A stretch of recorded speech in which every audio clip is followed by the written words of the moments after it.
Дури 50% од повиците на ИСОС телефонот за деца и млади во Мегјаши годинава биле заради финансиска помош.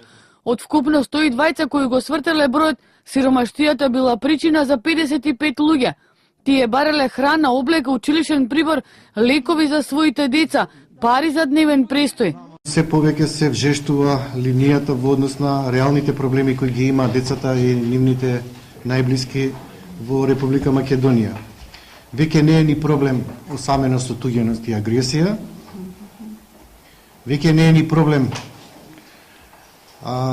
насилство, тепачки во средните училишта, во основните училишта и во градинките, туку најголем проблемот во оваа година регистриран нашиот телефон е сиромаштијата. Според возраста, најголем број од децата потенцијални жртви или 54 се на возраст од 6 до 14 години, а според етничката припадност 51 биле македонци, 19 роми, 13 албанци и од други етнички заедници. Мегјаши алармира до институциите да ги заштитат децата од сиромашни семејства, зашто тие не само што едве преживуваат, туку секојдневно се искористуваат и злоупотребуваат.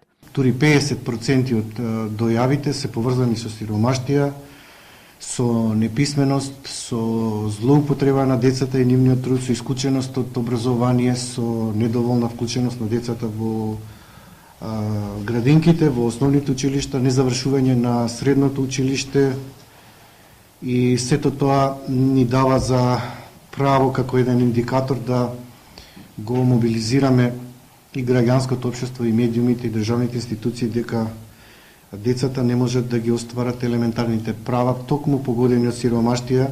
Семејното насилство е вториот проблем во кој децата се потенцијални жртви.